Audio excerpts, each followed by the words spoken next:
Hey everybody, welcome to Dan Bullman Photography. This week I'm going to be reviewing the Olympus OM-1 35mm film camera.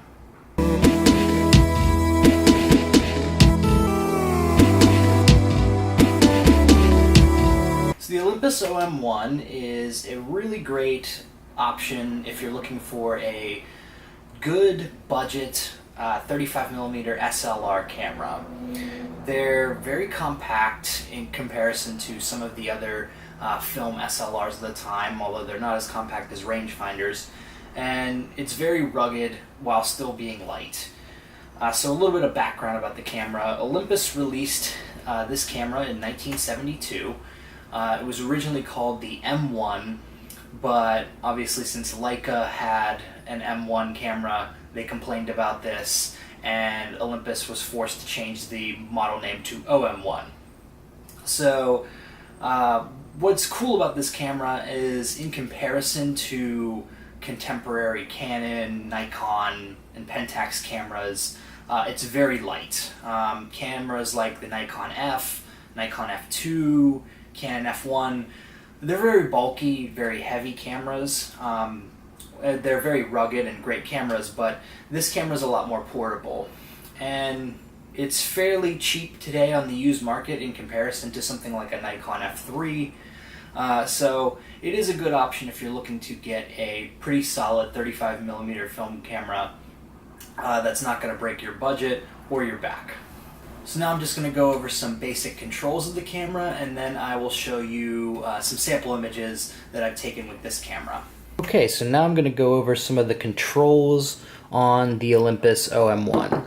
But first I just want to show you, by way of comparison, the size difference between an OM-1 and a Canon FTB. So it's considerably shorter on this edge, even though it's about the same width. But what you can't really tell just by looking at this video is that the Canon is a lot heavier than the Olympus OM-1. And just for another comparison, this is a Pentax Spotmatic, and so you can sort of tell width-wise it's about the same. It's a little bit shorter along this edge, but the thickness is roughly the same. But again, the Pentax camera is considerably heavier than the Olympus camera. So it's a very lightweight film camera to use. So starting with the top of the camera, right here we have your film rewind button, which is pretty similar to other 35mm SLRs. What's different from ones I've used is that usually camera will have a button on the bottom to press to loosen up the slack so that you can rewind the film. But this camera actually has a button here on the front that you turn towards this R button here, and it doesn't stay into place, at least on my version, but you basically press and hold that, or turn and hold that, and then you can rewind the film by moving it in the clockwise direction. This button right here turns your light meter on, and the battery compartment for the light meter is down here. Now you originally used a mercury battery, which has been discontinued, but there are other options for getting a battery. I think Wien makes one. It's similar to the Canon FTB video that I made. I talked a little bit about that battery. So you can still buy batteries for this if you want the light meter to work, but I shoot with a smartphone app, so I never use the light meter in this camera. I don't even think there's a battery in there. So moving on to this side, this is your ISO dial, and in order to turn the ISO dial you actually have to press down this little button here. So it's kind of a little bit of a pain because this button's kind of hard to get to because the film advance is right there. But you have ISOs ranging down from 25 all the way up to 1600, and this tells your light meter what film speed you're using so that you can correctly meter in camera. If you're not using a light meter, if you're using a handheld meter or a smartphone app or just shooting, setting this is just basically for your own edification and reminder.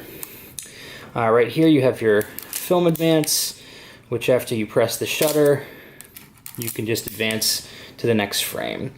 And right here, the shutter release is threaded for a cable release if you want to do long exposures. There's also a tripod mount on the bottom, like most cameras. Moving on, the shutter speed is right here on the front of the camera. It looks like it's on the lens, but it's actually, this is part of the camera body. It fits snugly right up there against the lens. So you have shutter speeds going down, all the way down from bulb up to thousandth of a second. Pretty standard for a 35mm SLR of that time period. I found that this ring is kind of a pain to move. It kind of gets stuck a little bit, at least on mine. I found that it's kind of hard to grab onto these things to move it. I found sort of the best way to do it is to put both fingers on and move it that way. But it's a little bit, it sticks a little bit on mine. I don't know if that's just the one I have, because the version I bought was a little bit beat up.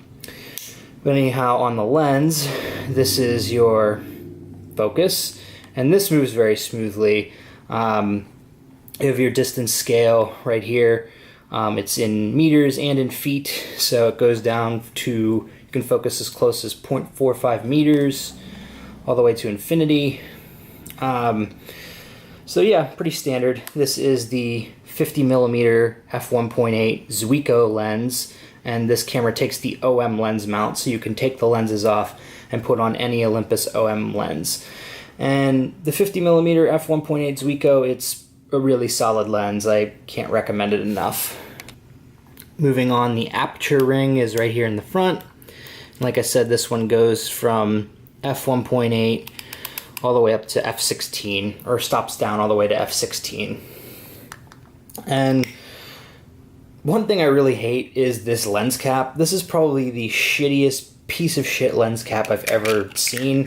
I mean, it just falls off so easily. So when I put the camera in my bag, it just always seems to fall off, which just drives me insane, but that's just sort of a minor complaint.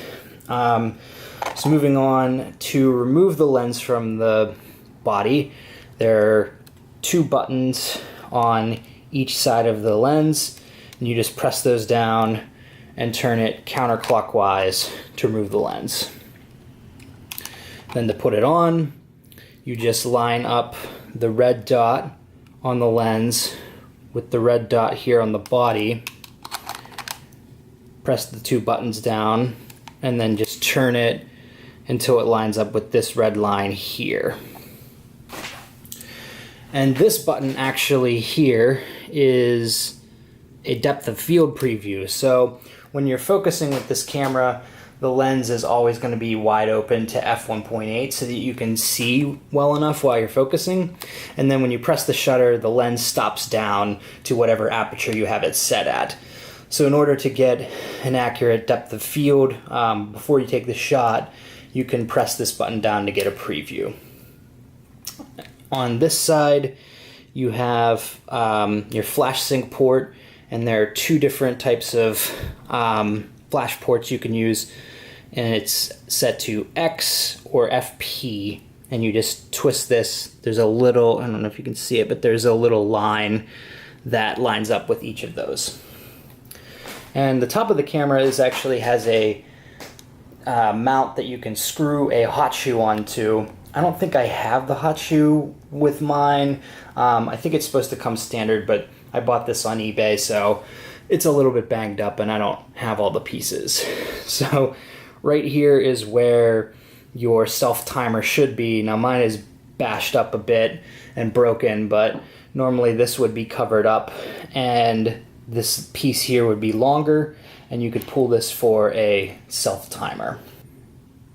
So the last couple of features to talk about, there's actually a mirror lockup button on here, and if you just twist this until it is vertical, This locks your mirror up, which can reduce camera shake when you press the shutter down. But I don't really use that or think that that's all that useful. I don't think you're going to get a lot of camera shake on the shutter for this, but it's an option there if you want to use that. And then finally, this also should be covered. Like I said, the one that I have is a little bit beat up, but this is where you would attach a motor drive, which you could use to automatically advance the frame once you've taken a picture rather than using the manual crank. So yeah, that's pretty much it. I'm going to show you how to load some film up into this now. Now I'm going to show you how to load some film into your Olympus OM-1. So to open up the back, you lift the film rewind crank and it opens the back chamber here. And this is pretty much pretty easy because it's pretty much the same way as a lot of other 35mm SLRs. You just put the film into the chamber and push it down, and if the film crank doesn't go all the way down, you just twist basically until it goes all the way down. So next you will pull the film leader out and you slip it into the slot in the film take-up spool here. And you just want to make sure these notches are, the teeth of this crank here are cutting into the notches of the film. So I'm just going to close up the back. And I'm going to advance this once by pressing the shutter, advancing, and then to take up some of the slack in the film, you just rewind it a little bit until you feel resistance in the film, and that just takes up the slack to make sure it's back against that firmly. Now you should also have your lens cap on when you take the first sort of burn shots, but that's okay that I didn't have it on there.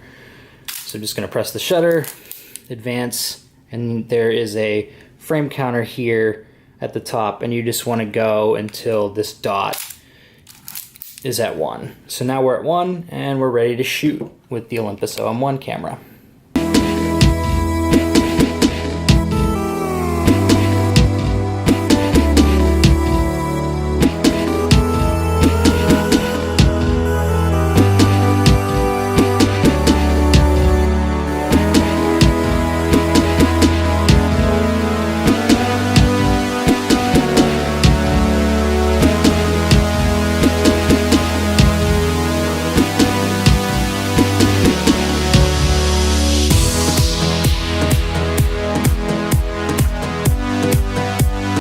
That's it for the Olympus OM-1 35mm camera. I highly recommend this camera if you're looking for a 35mm SLR. You can pick one up with a lens for under $100, which I think is a great deal for such a good camera. And I've really enjoyed shooting with it, and like I said, one of the things that I like most about it is it's fairly light compared to other film SLRs from that time period. So for that reason, I actually took this on a trip to Korea with me, and it's not the best camera I own. I actually prefer shooting with the Nikon F3, but the lightweight of the camera just sold me on taking it with me because I was packing light. As always, if you like these videos, please subscribe by clicking on the red box next to my head, or by clicking on the subscribe link down below next to my name. And if you have any questions, leave me a comment in the comment section. Always love hearing from you guys and love responding to comments, and especially if it's something that I can help you with. So that's it for this episode. We'll see you soon. This has been Dan Bullman Photography. Peace.